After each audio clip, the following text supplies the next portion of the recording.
In the last class, we started our discussion on frequency response. Our objective was to determine the frequency response of the operational amplifier. While discussing this, we started with a simple RC circuit, and then we obtained the transfer function, that is the gain expression, V out upon V in S domain at 1 upon S RC plus 1, that where S is j omega. And thus we determine the upper cutoff frequency, the magnitude of the gain, and the phase. Since this is an imaginary quantity, this will come S is j omega. This will be an imaginary quantity. It will give both, it will change both the magnitude and the phase. So this is the phase plot and this is the magnitude plot. Magnitude plot and phase plot. This we have seen in the last class. You can see that f is equal to 0 रखेंगे तो angle 0 degree, f tends to infinity, angle minus 90. All this we have seen. Today in this discussion, we will extend this discussion for the analysis of frequency response of operational amplifier. इसी को हम लोग extend करने जा रहे हैं. ये मेरा ऑपरेशनल एम्पलीफायर है, सिंबल है उसका, मेड ऑफ ट्रांजिस्टर्स. हम लोग पहले भी देख चुके हैं. It is made of transistor. दो इनपुट होते हैं, एक नॉन इन्वर्टिंग, एक इन्वर्टिंग. इसी को ऊपर नीचे दिखाइए. बट सिंबल जो प्लस है वो नॉन इन्वर्टिंग और जो माइनस है वो इन्वर्टिंग. ये मेरा इसका फ्रीक्वेंसी रिस्पॉन्स हम खींचने जा रहे हैं. हम पहले थोड़ा सा अप्रोक्सीमेशन करेंगे.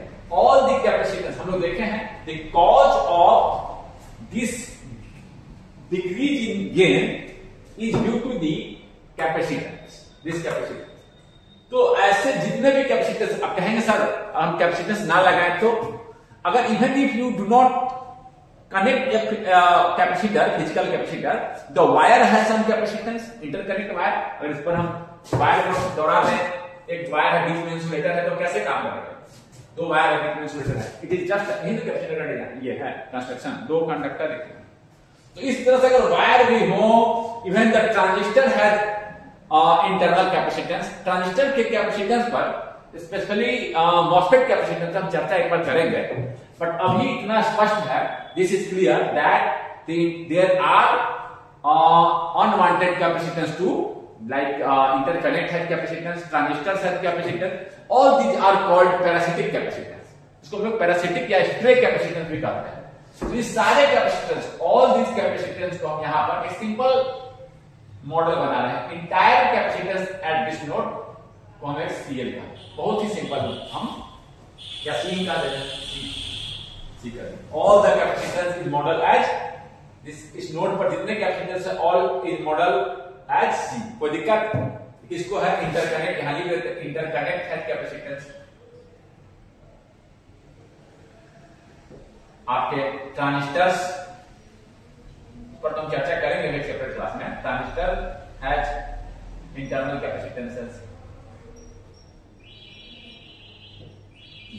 सभी को हम क्या किए हैं, अब हमें इसका एनालिसिस करना. यही एनालिसिस मोर और लेस यहां पर रहेगा. यही एनालिसिस मोर और लेस यहां पर रहेगा. इसको ध्यान में रखिएगा. बहुत ही इंपॉर्टेंट एनालिसिस जैसे पहले किए थे वैसा ही लगभग. ये क्या करता है, डिफरेंस को एम्प्लीफाई करता है. यहां पर इस दोनों के बीच में देखिए, मान लीजिए कि यहां V1 है, यहां V2. डिफरेंस क्या होगा, VD, V1 माइनस V2. ठीक है ना. डिफरेंस इनपुट लगाएंगे, V1 एंड V2 अप्लाई करेंगे. इसका हम एक बेसिक सर्किट मॉडल बना रहे हैं इस ऑप एम्प का. ठीक है ना. कैसे बना रहे हैं, देखिए. Input is represented at Ri, input resistance, input side as input resistance. Ri change in V upon change in I is Ri. Terminal के हम कैरेक्टरिस्टिक्स, टर्मिनल से हम इसको एक मॉडल कर रहे हैं. Change in V upon change in I क्या होगा, इसका इनपुट इंपेडेंस है. और डिपेंडिंग अपॉन दिस कैसा काम कर रहा है, डिपेंडिंग अपॉन दिस वोल्टेज. मान लीजिए कि ये बता रहे हैं यहाँ प्लस का मतलब है नॉन इन्वर्टिंग, और ये टर्मिनल को हम यहाँ दिखा रहे हैं नॉन इन्वर्टिंग और इन्वर्टिंग. इस दोनों के डिफरेंस के बीच में depending upon this difference, this और this V1 minus V2 output some voltage developed at the output depending upon this. इस वोल्टेज को सोर्स के रूप में रिप्रेजेंट कर दे रहे हैं इस तरह से। किस पर डिपेंड करता है? Gain differential. ये सिर्फ दिखा एडी मतलब डिफरेंशियल गेन, ये भी लिख सकते हैं AD into VD. Differential gain मतलब कि इट विल डिफरेंशियल गेन का मतलब पहले चर्चा कर चुके हैं, the time V out upon V difference, V out upon V difference, ठीक ना, द डिफरेंशियल गेन। एम्पलीफायर क्या करता है? डिफरेंस को एम्पलीफाई करे और कॉमन मोड सिग्नल देते सेम तो क्या करे? उसको रिजेक्ट करे। ये भी लिख सकते हैं आप differential gain that is AD क्या होता है? V out upon V gain होता है। इस तरह से हम आउटपुट रेजिस्टेंस, ये सारा अगर आउटपुट रेजिस्टेंस 0 होता तो सारा का सारा रेजिस्टेंस लोड पड़ जाता, अगर कुछ है तो उसको हम R0 से रिप्रेजेंट करते हैं, ठीक है। सारा का सारा वोल्टेज R0 आइडियली क्या होना चाहिए? R0 0, but it has some output resistance, ठीक है। कैसे निकालेंगे? Change in V upon change in I, keeping all other sources 0, कोई दिक्कत नहीं है, निकाल लेंगे R0। यहां पर वोल्टेज आउटपुट टर्मिनल वोल्टेज का चेंज कीजिए और करंट का एक्शन कीजिए। यहीं पर मैंने क्या किया है? एक कैपेसिटर को लगा दिया है, कोई दिक्कत? सी को मैंने लगा दिया है, ग्राउंड कर सकते हैं, कोई दिक्कत नहीं है, डिफरेंस कोई दिक्कत नहीं। तो अब मेरा एनालिसिस सिंपल जैसे पहले किए थे वैसा ही एनालिसिस हो गया। मोर सेमी सर्किट तो है, केवल वी आउट की जगह पर यहां पर है, वी इन की जगह एडीवीडी है, कोई दिक्कत? इसको कर लेते हैं जैसे पहले किए थे। वी आउट अपॉन वीडी क्या हो जाएगा जी? वी आउट अपॉन वीडी क्या होगा? एडी, या सीधे पहले आपको ऐसे लिख देते हैं, दिक्कत ना हो। वी आउट इक्वल टू क्या होगा? वी आउट ऐसा डिफरेंस पॉइंट भी दिखा दिए, मेरा ग्राउंड है, यानी डिफरेंस पॉइंट इसी के बीच में वोल्टेज नापना है, ठीक है। वी आउट क्या हो जाएगा? AD VD voltage upon resistance is current. R ही लिख देते हैं, ज्यादा अच्छा होगा, आर ही लिख दीजिए। R0 बराबर क्या लिखा है? आर ही लिख देते हैं, समझ गए? आर का मतलब R0 है, लिखने में मुझे आसानी होगी, जिससे पहले लिखा था इनटू जैसे पहले आया था V out upon VD that is gain, AD upon SRC plus 1। Same वहां 1 आया था, वहां ये रिकॉल कीजिए, वहां 1 आया था, यहां पर नहीं चेंज हुआ, कोई दिक्कत नहीं है। सेम इसको हम ऐसे लिख सकते हैं, यहां से इसका कट ऑफ फ्रीक्वेंसी, यहां से हम इसका उसी प्लॉट पर आप अलग से प्लॉट बनाइए, मैं यहां दिखा रहा हूं, इसका प्लॉट खींच रहा हूं। ये मेरा अगर लॉगरिथमिक स्केल पर लेंगे तो 20 log एडी ले लेंगे। चलो लॉगरिथमिक स्केल पर ले रहे हैं, नॉर्मल स्केल पर लेंगे तो सीधे सीधे एडी प्लॉट करेंगे। लॉगरिथमिक स्केल का मतलब समझते ही हैं, क्या फायदा होता है? इट एकोमोडेट्स लार्ज रेंज, पहले चर्चा कर चुके हैं। अब देखिए जैसे पहले लिखे थे AD upon J omega RC plus 1 omega S, जैसे पहले निकाले थे, इसको 0 करके, इसी को पोल भी बोलते हैं। इसको जब 0 इक्वेट करते हैं डिनोमिनेटर को, और जो एस का वैल्यू आता है कंट्रोल सिस्टम, इसको पोल बोलते हैं, एस इक्वल टू 1/r है।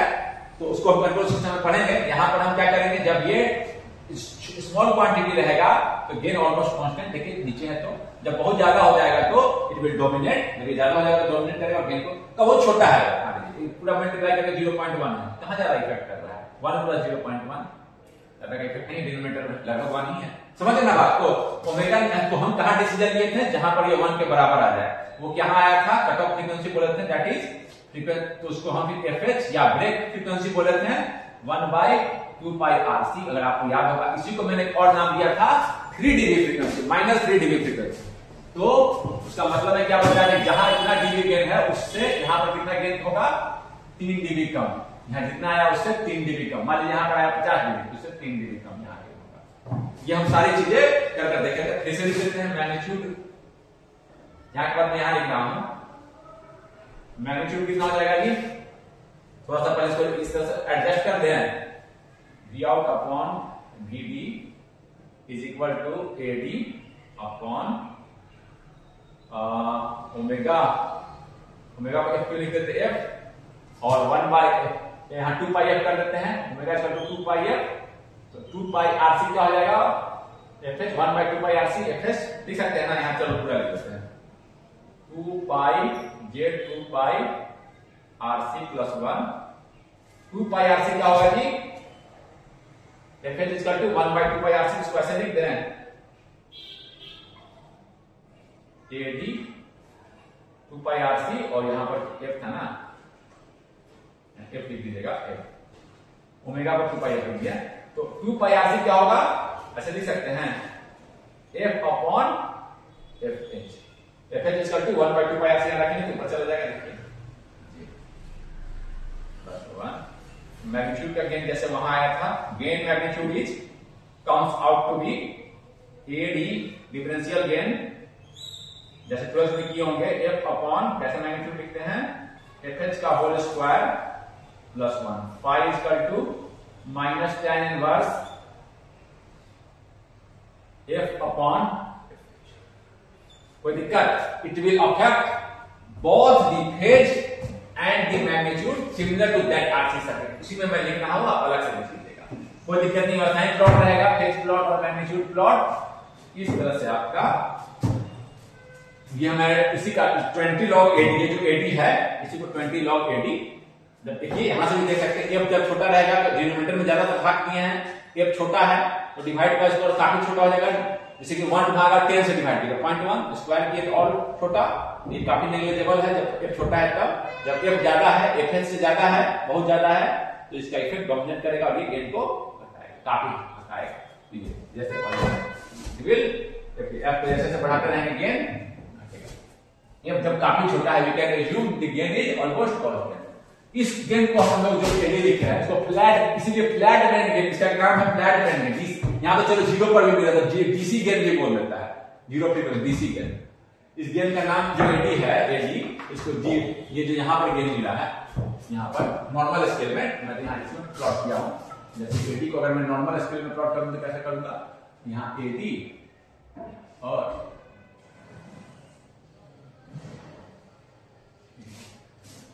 कोई दिक्कत नहीं, ऑफ कोर्स अगर गेन अगर आपका ये मिल रहा है, निगेटिव अगर मिल रहा है तो ये लॉग में पॉजिटिव करके लिखेंगे, मैग्नीट्यूड करके लिखेंगे, तो मैं दिखाया नहीं, बट आप समझ सकते हैं, लॉग मैग्नीट्यूड करके लिखेंगे, बट ठीक निगेटिव का लॉग डिफाइंड नहीं है ना, अगर गेन ऐसे लिखेंगे, मान लीजिए गेन है, डीसी गेन है आपका ऐसे, डीसी गेन है आपका 1 माइनस RF बाय, ये क्लोज लूप, ओपन लूप है, क्लोज लूप की बात कर रहा हूं, ऐसे नहीं लिखेंगे, इसको माइनस को प्लस करके समझे ना, वो समझ रहे हैं आप, मॉड में लिखाऊंगा क्योंकि मॉड समझे बात, तो ये है आपका एडी, इतना हो, ये आपका एडी है, इस एडी को हम लोग 2-3 नाम से बोलते हैं, एक हो गया आपका, इसको एक बोलते हैं फ्लैट बैंड गेन, बोलते हैं फ्लैट बैंड गेन, एक इसका नाम बोल रहे हैं इस आपका डीसी गेन, जीरो फ्रीक्वेंसी पर जो गेन है, समझ गए बात को। अच्छा यहाँ ये बताइए लोअर कट ऑफ फ्रीक्वेंसी क्यों नहीं मिल रहा है ओपेम में, लोअर कट ऑफ क्यों नहीं मिल रहा है, क्योंकि कपलिंग कैपेसिटर का यूज हम लोग ओपेम में नहीं करते हैं, अगर कपलिंग कैपेसिटर का यूज करते हैं, जैसे ट्रांजिस्टर है, हमने कैपेसिटर का यूज कर दिया मॉसफेट के ट्रांजिस्टर में, अब एक कैपेसिटर का यूज कर दिया इस तरह से, अब क्या कर रहे हैं, एसी दे रहे हैं और एक मान लीजिए इसका रेजिस्टेंस भी है इसी सोर्स का, ऐसे लगा दिया, बाइटिंग कर दिया, रख खींच रहा हूं तो क्या होगा, ये शॉर्ट करेगा, हम मान रहे हैं कि हर फ्रीक्वेंसी को शॉर्ट करेगा, but it has some cut off frequency जहां सिग्निफिकेंटली शॉर्ट करे, समझ रहे हैं, लेकिन कपलिंग कैपेसिटर का यूज नहीं करते ओपेम में, so it can amplify the DC, also it has lower cut off frequency is zero पर देखिए डीसी को भी एम्पलीफाई कर देगा, अदरवाइज क्या होता, ऐसे मिलता, अदरवाइज क्या मिलता, ऐसे लोअर कट ऑफ भी होता, अपर कट ऑफ, समझ रहे ना बात को, लोअर भी होता, अपर होता, मेरे पे लोअर नहीं है, लोअर जीरो है, व्हाई, बिकॉज आपका नो कपलिंग कैपेसिटर, समझ रहे बात, किसी ने जीरो से स्टार्ट कर दिया, यहां पर भी मुझे गेन मिल रहा है, तो ये आप समझ सकते हैं, ये नॉर्मल स्केल में खींच दिया, समझ गए सारी बात, इसको लिखिए पहले, इसको लिख लीजिए, अब ये ओपन लूप कॉन्फ़िगरेशन मैंने दिखाया आपको, एक चीज और मैं निकालना चाहता हूं, वन मोर थिंग जो मैं करना चाहूंगा यहां पर, ये देखिए यहां पर प्लॉट कर दी, इसी को मैं मिटा ले रहा हूं, थोड़ा खाली कर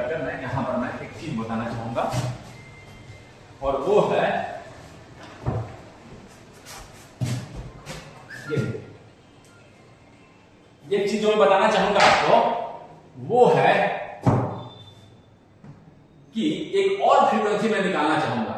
यह गेन यूनिटी कहां पर होता है? घटते घटते घटते यूनिटी को 20 log 80 था, और इसको नॉर्मल स्केल में करते हैं तो कहीं 80 होता, और घटते घटते क्या हो जाता? घटते घटते क्या हो जाता? 1 भी होता कहीं। 1 को ही हम लॉग लेंगे तो क्या लिखेंगे जी? इस पॉइंट को क्या लिखेंगे हम? 0 dB।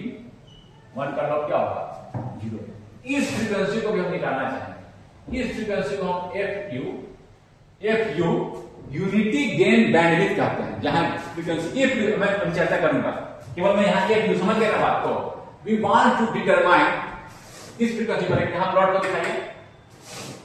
We want to determine the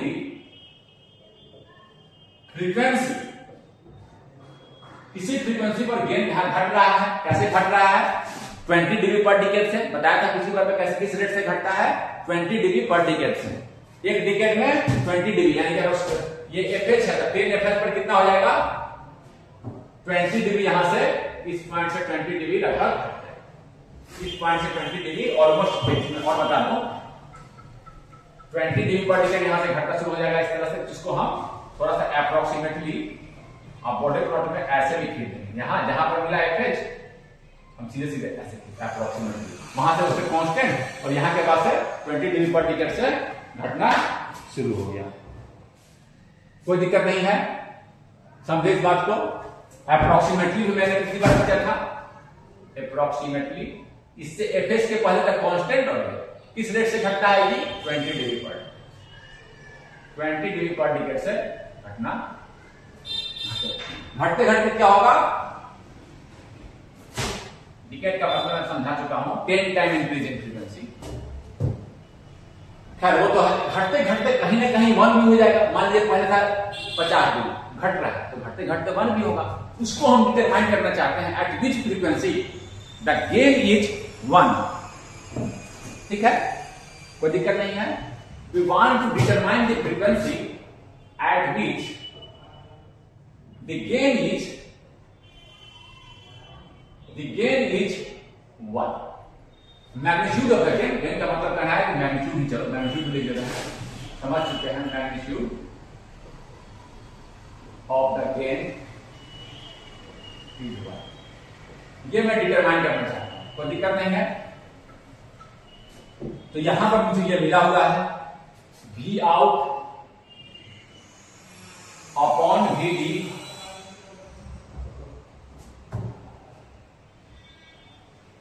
is equal to AD upon F plus F divided by FH whole square plus 1। ये कहीं ना कहीं 1 हो जाएगा। वो फ्रीक्वेंसी हम निकाल सकते हैं। AD मालूम है मुझे, F निकालना है, FH मालूम है मुझे, अगर सर्किट दे रखा तो FH निकाल लेंगे। FH क्या है? 1/2 पाई R से। ये हम इस तरह से ये फ्रीक्वेंसी निकाल। ये जो फ्रीक्वेंसी आएगा यहाँ गेन 1 है, उस फ्रीक्वेंसी को हम लोग समझ गए ना। इसको मैं डिटरमाइन नहीं कर रहा हूं, बट ये आपको हम थोड़ा सा इस फ्रीक्वेंसी की बात कर रहा हूं। द फ्रीक्वेंसी एट विच, यानी कि the frequency at which gain is unity. निकाल सकते हैं यहां से निकाल, यहां से निकाल के डिटरमाइन कर लेंगे। Is called unity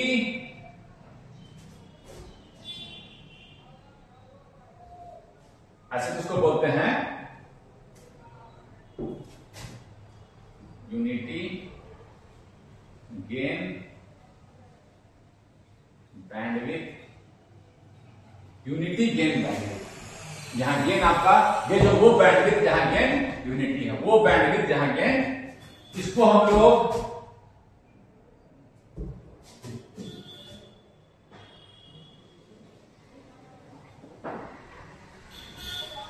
unity cross over frequency बोलते हैं। जहां पर आपका, इसको मैं लिख रहा हूं यूनिटी क्रॉस ओवर फ्रीक्वेंसी। समझ के बात को ना, दिखा रहे हैं हम। जहां गेन यूनिटी गेन बैंडविड्थ, वो फ्रीक्वेंसी क्या है, बैंड है, जहां गेन यूनिटी, आप ध्यान रख सकते हैं, वो frequency at which gain is unity, इसको क्रॉस ओवर फ्रीक्वेंसी भी बोलते हैं, कोई दिक्कत नहीं है। यूनिटी गेन बैंडविड्थ इसको बोलते हैं। यूनिटी गेन इस फ्रीक्वेंसी को क्या बोलते हैं, कौन सा बैंडविड्थ, जहां गेन यूनिटी हो जाए, ये बैंडविड्थ है। यूनिटी के गेन के लिए बैंडविड्थ क्या है, ये, कोई दिक्कत नहीं। यूनिटी गेन जहां पर कहां पर होगा, इस फ्रीक्वेंसी रेंज में, तो ये बैंडविड्थ, ये बैंडविड्थ कौन सा बैंडविड्थ है, जहां गेन यूनिटी हो जाए, वहां से ये वाला बैंडविड्थ, कोई दिक्कत नहीं, ये फ्रीक्वेंसी रेंज। तो इसको unity gain bandwidth, unity cross over frequency आदि नामों से देखते हैं, बोलते हैं। जहां यूनिटी गेन होगा वहां फेज भी कुछ होगा, फेज का भी तो चेंज हो रहा है, फेज प्लॉट में फेज भी होगा, खैर ठीक है, मेरे में तो कोई दिक्कत नहीं है, मेरे में तो फेज 90 तक ही जा रहा है। ऐसे होते होते फेज कहां तक जा रहा है, 0 डिग्री से 90 डिग्री फेज प्लॉट है। देखेंगे कहां पर क्या है, अभी तो हम सीधे सीधे रफ खींच रहे हैं। ये फ्रीक्वेंसी को नोट कीजिए, ये फ्रीक्वेंसी आप नोट कीजिए। अब मैं एक और चीज डिराइव करना चाहता हूं, यहां पर देख लीजिए आप इसको, 1 को हम ऐसे लिखें, ए डी, जहां गेन 1 है, वो बहुत हाई फ्रीक्वेंसी है, काफी हाई फ्रीक्वेंसी है, एफ काफी ज्यादा है, जिसके कंपेरिजन में 1 काफी छोटा है, इसको नेगलेक्ट करें, इसको थोड़ा हम ऐसे लिख दें। इसके बाद यहां लिख रहे हैं एफ अपॉन एफ एच का होल स्क्वायर, 1 को मैं नेगलेक्ट कर दिया, तो ये क्या आया, 1 equal to A D upon F by F H, F H sorry हाँ एफ एच, ठीक है। तो एफ क्या आएगा, जहां गेन यूनिटी है वहां क्या आएगा, ठीक है, कोई दिक्कत नहीं। एफ एच को ऊपर कर देते हैं, A D F H F equal to 1। तो एफ क्या आया, जहां गेन यूनिटी है, वही फ्रीक्वेंसी निकाल रहे हैं ना।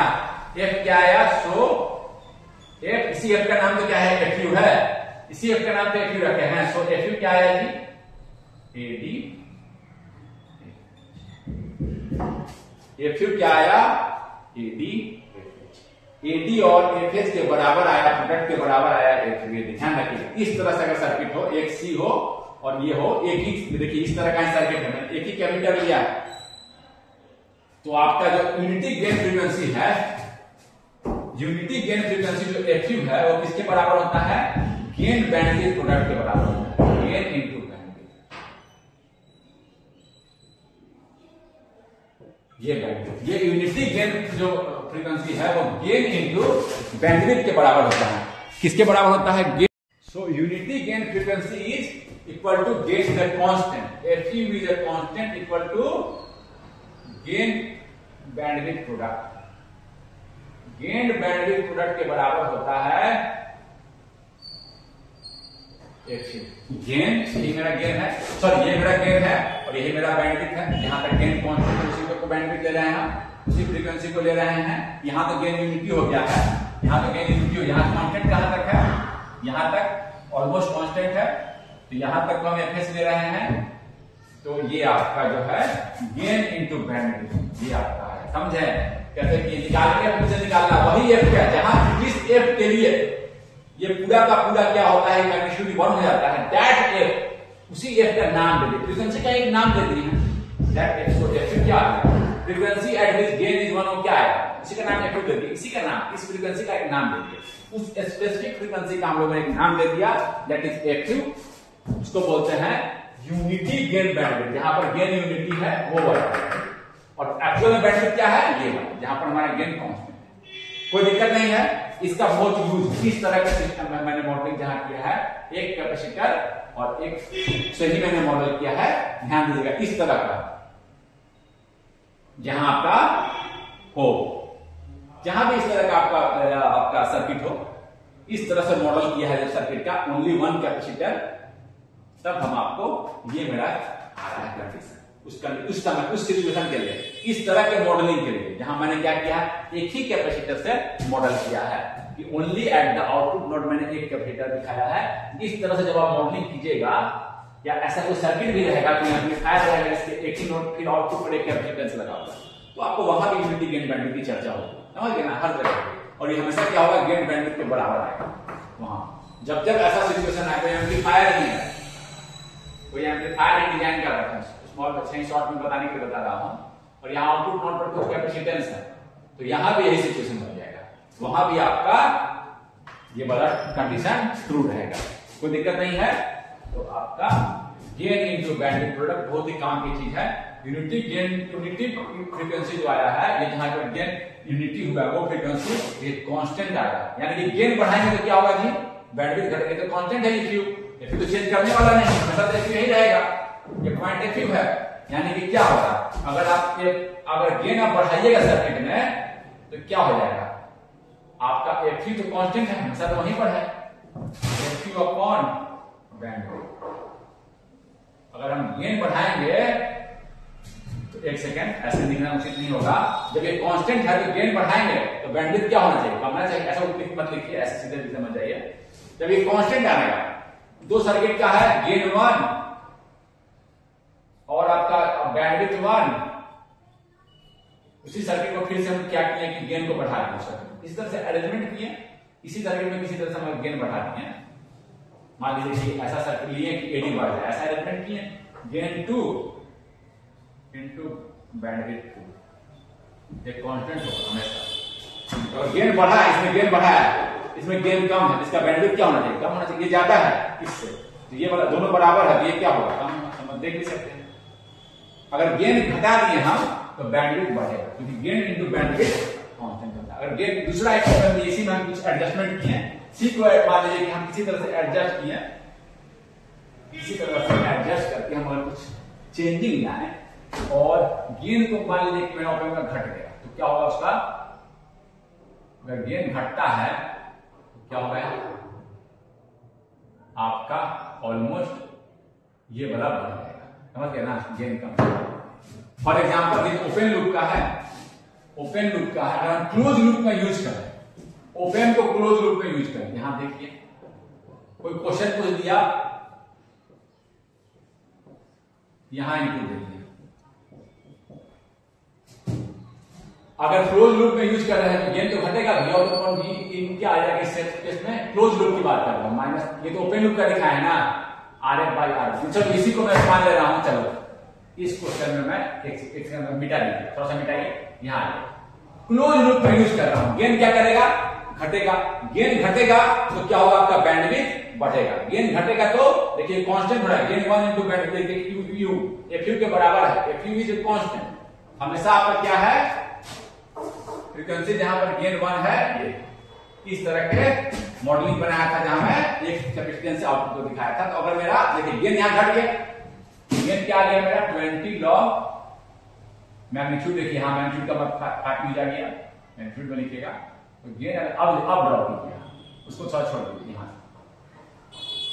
लगभग देखिए बढ़ गया, बैंडविड्थ यहां तक चला गया, ये नया बैंडविड्थ एफएच क्लोज वाला है, एफएच क्लोज वाला है, क्लोज लूप वाला है, समझ गए बात ना, ये ध्यान रखें, gain into bandwidth is constant and that is equal to FU.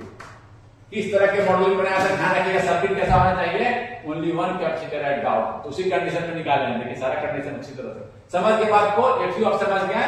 तो यहां पर मैं लेक्चर को रोक रहा हूं, आज के डिस्कशन में हम लोगों ने काफी चीज देखा, मैंने यह देखा कि ओपेन का भी वो सिमिलर कैरेक्टरिस्टिक है जो आरसी सर्किट में मैंने किया था, वैसा ही मैंने यूज किया, फिर मॉडल किया, मैं आपको को एक ही कैपेसिटेंस से दिखाया, फिर मैंने एफयू को भी निकाला और कहा कि जो एफयू होता है वो गेन बैंडविड्थ के, जहां पर गेन यूनिटी हो जाए, यानी कि डीबी में देखेंगे तो ये फ्रीक्वेंसी 1 ये है एफयू, जहां गेन क्या है, यूनिटी हो गया है, देखिए घटते घटते, तो फिर मैंने देखा कि एफयू जो है बराबर होता है गेन बैंडविड्थ के, तो बराबर होता है, और ये कांस्टेंट, तो ये कांस्टेंट हमेशा उस सर्किट के लिए एफयू यहां पर आ रहा है, इसी फ्रीक्वेंसी पर आ रहा है, अगर तो गेन अगर बढ़ गया तो देखिए गेन है अगर मान लीजिए कि 10 और बैंडविड्थ है मान लीजिए कि आपका मान लीजिए कि कर देते हैं 10⁵ हर्ट्ज, अब इसका गेन कर दिए 1000, 10 क्यूब और यहाँ था 10 स्क्वायर, मान लीजिए चलो स्क्वायर में ये 5 और 7 था, तो ये दोनों बराबर अगर है, साथ ही में मल्टीपल, तो ये 3 कितना रहेगा, 4 ही रहेगा ना, 10 के पावर 4, अभी तो 7 आएगा, देखिए अगर इसमें गेन बढ़ा, 10 का क्यूब हुआ, सॉरी 10 का क्यूब किए हम, तो क्या होगा बैंडविड्थ 10 का 4 ही रहा, तो बराबर आ रहा है 4 × 7 40। देखिए इसमें गेन ये कांस्टेंट आएगा गेन बैंडविड्थ, समझ गए ना बात को। यहाँ गेन बढ़ा दिए तो तब क्यों ये वाला बढ़ा हुआ बराबर होना है इससे, तो कब होगा इसको घटना पड़ेगा, ये ज्यादा है मतलब प्रोडक्ट में घटना पड़ेगा। देखिए ना ये इससे ज्यादा है और दोनों बराबर, ये 5 है तो घटा रहेगा, तो समझिए गेन बढ़ा रहे हैं तो बैंडविड्थ घट रहा है। इसको आप ऑब्जर्वेशन को ध्यान रखिए। क्लोज लूप सिस्टम में मैंने दिखाया कि गेन घट जाता है तो बैंडविड्थ क्या होगा, इंप्रूव कर जाएगा। बैंडविड्थ क्या करेगा, थोड़ा सा इंप्रूव करेगा, कोई दिक्कत नहीं। थोड़ा क्या जहां तक है मैं डिटरमाइन नहीं किया हूं, बट इट विल, यहाँ पे केवल इस चीज को आप ध्यान में रखिए। बस यहीं पर मैं लेक्चर को रोकता हूं।